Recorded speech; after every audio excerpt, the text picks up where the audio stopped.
down, wait, never. Hey guys, welcome back to my channel. So today I wanted to do like a more relaxed, laid back type of video, even though it's like a lot that I'm going to be talking about. That's why I'm sitting on the bed. I have no makeup on, got my sweats, they look like pajamas, but like got my comfy clothes on, got Mr. Snuffles behind me. I also got a new bed set, so that's why. If you've seen, like, if you follow me on Instagram, you probably saw like my stories a couple weeks ago. I just wanted to be relaxed and like comfortable when I tell this story, kind of like give my testimony about everything that's been happening during quarantine and during this whole virus situation, everything that I've learned. I'm going to start at the beginning. I do have notes. Usually, like I've said in videos, I usually take them on my phone. But for some reason, my notes app isn't working. So I did it old-fashioned and wrote it out on a piece of paper. No issue. I do love writing, so there's no issue in that. So I wrote down some notes, and I did want to address something that I didn't put on the notes. So let's start this whole, basically everything that I've learned, everything that I've been through since the coronavirus has been a thing. I first heard about the coronavirus in the beginning of this year. Obviously, it might have even been started like in December or like around the holidays or something. I wasn't aware of it until like literally January of this year, so I didn't really hear about it. Again, it was in China. It hadn't made its way to America yet, or really any other major countries yet, so everyone was just kind of hush-hush about it, which sounds horrible because we still should have cared, especially for a country that gets a lot of its products from China. We still should have cared so much about it. I did start really learning about it once I heard more about it happening in China. But yeah, I didn't really start hearing about it till the beginning of this year. In February is when I quit my job, my full-time job, and so I do YouTube, and I am also a reseller on Poshmark full-time.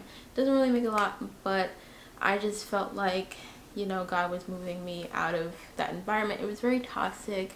There were a lot of great people that I met that I didn't want to leave, but the environment itself was just very toxic, and I just didn't really see myself being there long term. Especially when I first started, I told myself that I wasn't going to be there long term. Almost 2 years later, I was still there, and I just had to get out, even though I wasn't really making a lot. With Poshmark, I just thought that I would just push myself. I got my business license, so I just figured, you know what, it's official. We're just going to push through and just figure it out as we go along. And then right after that, March came around, and that's when quarantine was starting to take place.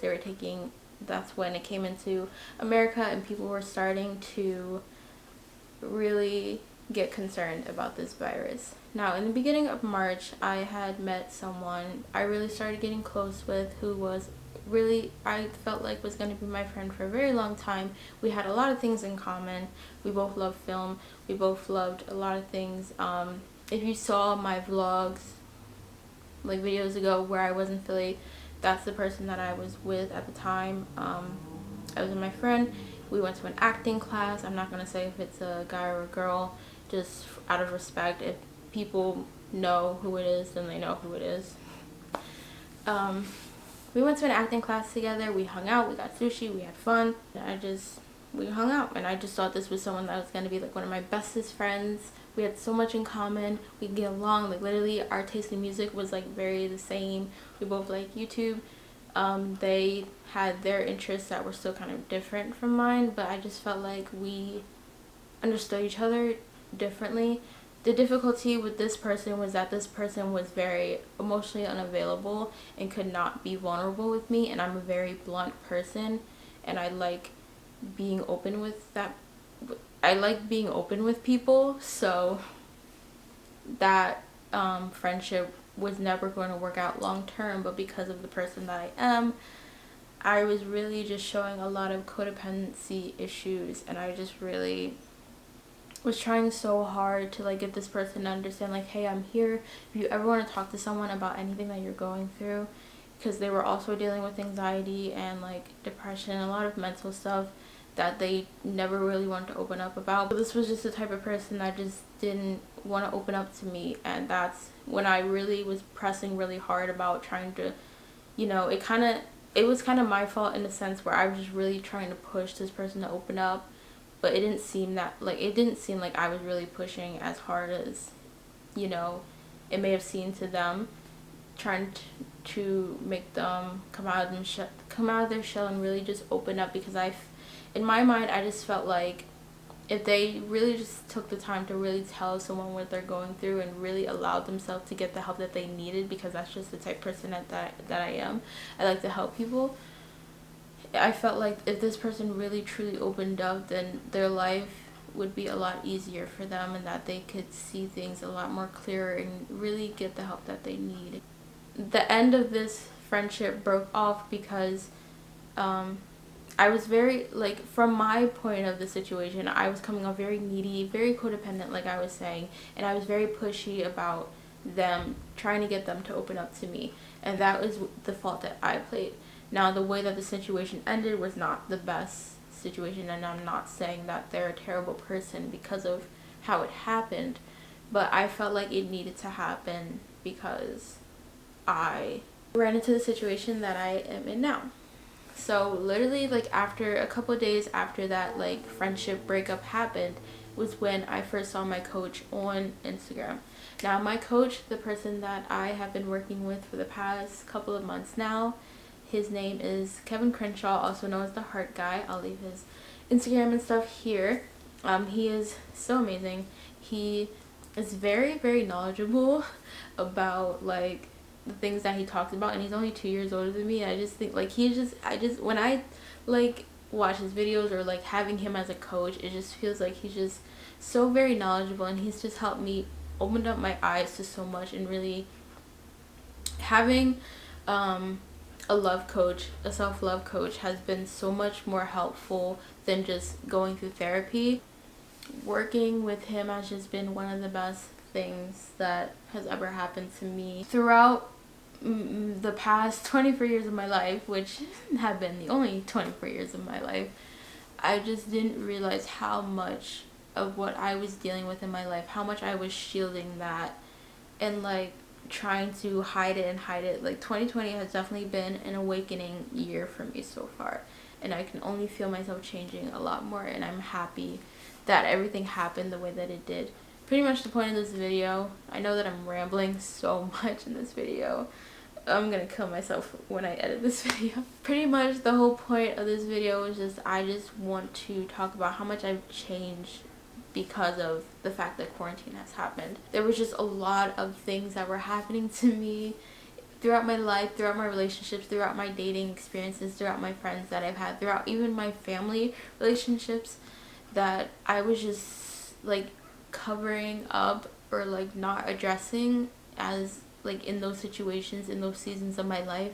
And now all that has been, like, uncovered and brought out, and now that it's been put in front of me, and I've had to heal those wounds that I've gone through from childhood to now, is just so amazing. And I just feel so much lighter. My energy is just so much brighter. And because I was coming back into my self-worth, and I was addressing a lot of things in the past, I started really thinking about my relationship with God. And I know that in a previous video, in my Get Ready With Me video, I was kind of addressing how and I feel so embarrassed that I talked about it in that video. There were points that I talked in regards to religion that I still find true, but there was a lot of it that I cringe at, even though that was literally, like, a couple of weeks ago. Basically, what I'm trying to say is that I've renewed in my faith, coming back into what it is to truly be a Christian. I felt like, and I tried to make this video before just to have a video up, but my heart wasn't in the right place. So now that I'm sitting down and I'm talking about everything that I learned during quarantine, I felt like this was a great time to talk about it. I'll probably make a deeper video about, like, what it was, you know, growing up as a Christian, having a Christian childhood, and then losing my faith, and then regaining my faith now. Probably in a future video if you guys want to see that. Again, I will also go in detail with, like, my coach, or, like, with this friendship that I went through, just going more in detail, like, how I met this person. But addressing the Get Ready With Me, I mentioned how, like, your relationship with God is more important than religion. Like, Christianity is not so much a religion, it's more so a relationship with God. And that is something that I felt like I truly didn't grow up learning about, which is what kind of separated me from Jesus in the first place. Because I never really learned about the fact that it's more so a relationship, or the fact that no one really got me to understand that this was more so a relationship with God than it was just following laws and stuff like that. Like, that was mostly my concern when I was younger. I felt like I couldn't live up to the standards that God has set for us in the Bible and stuff like that. So I just kind of fell away from it, and I tried to run away from God, and I noticed that I was doing that. And I still kept running. And then things kept happening in my life, and I would wonder, like, why, God, why are these things happening? Like, God would still be something that I would bring up every now and then, but only when bad things were happening. And of course bad things are happening, because you only come to him when bad things are happening. And so God's trying to, like, get my attention with all these bad things happening in my life. But through this journey, I've just been realizing how important it is for me to have a relationship with him, and to regain my faith, and to bring other people to his light, you know. And that's what it's all about. And I also mentioned in that Get Ready With Me how I didn't really believe in the Bible, and how I don't believe in the Bible, and how I would only take scriptures if they related to me. I feel so embarrassed that I make that video, but the fact that I'm making this now, you know, we grow, we change. Even though that was literally like a month ago, we change as people, we grow. It's okay, we're forgiven, God forgives me. Got this New Believers Bible. It's only the New Testament for this Bible. Well, again, it's technically Jose's, it's not mine. But this is the New Believers Bible. This is what our church sent us. We just joined a church, and this is really good for, like, people who are either new Christians or, like, renewing their faith. And I think this is really good because I never really learned a lot. Like, growing up, my dad would just, like, be like, okay, you gotta memorize, like, certain scriptures, but I never really remember, like, really digging deep into why we are doing these things. And this kind of just, like, guidelines everything. It's more than just the Bible. It, like, has, like, notes and stuff like that. It tells you how to do Bible study, and it also has, like, a kind of, like, a sketched out outline if you want to follow and you're not really good at outlining for yourself. But, like, with each chapter, it kind of has, like, little notes and stuff like that. And we just got this yesterday, so I'll be going through that. But I have my own little Bible here, and it says, "Remain in my love," John 15:9. It's so cute. I got it because rose gold, you know, your girl is a rose gold queen. And it's a journaling Bible, so, like, it has on the sides the lines and stuff like that. I'm gonna get some highlighters and stuff like that. If you guys have any, like, Bible study tips that you think would help me out, again, I'm still new to the whole Bible study thing because I didn't grow up learning how to do that stuff. And, like, once church opens up again, that will be something that I'll be focusing on. But if you guys have any Bible study tips, I do plan on getting tabs because I have a hard time remembering the order of the books in the Bible. So I'm gonna get, like, Bible tabs to have for my Bible so I can outline that. But I'm really excited. I actually was just so excited to get this Bible in the mail. I was just, like, so excited and everything. Like, I've never been so excited for anything in my whole life.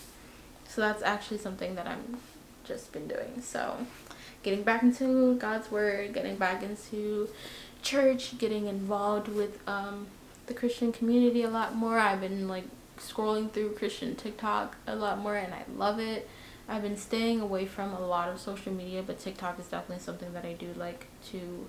But that's just kind of an outline of, like, where I am now with everything. Whole worship playlist on my phone now. I'm just so excited. I'm so happy, and I'm in such a better place. And I know a lot of people can sense that. And I'm really happy that a lot of people can sense that, because now I want to bring everybody else into that light as well. Like, I'm just so excited for life now. And even though some days I still wake up and I just have no clue what the heck I'm even doing, like, what my purpose is, I still just pray and I just talk to God and just be like, you know, whatever it is that you want me to do today, like, just guide me, walk with me every step of the way, and just guide me to where it is that will get closer to my purpose. Because, you know, we still have days. I'm not perfect. I'm a Christian, but I'm not perfect. No one's perfect except for our amazing Father. That's pretty much it. I'm a work in progress. I'm always a work in progress. But yeah, I know that I've been gone for 2 weeks on this channel, but it's just mostly because of like everything that I pretty much talked about, like just me coming back into who I am and just realizing my self-worth in God's eyes and everything like that, and just putting myself in a better place. I hope you guys enjoyed today's video. I hope that you have an amazing day or night wherever you guys are or when you're watching this. I hope that it is amazing. Just remember, you're beautiful, you're worthy, you are loved. I love you, God loves you, and I will see you guys in my next video. Peace out, Girl Scouts.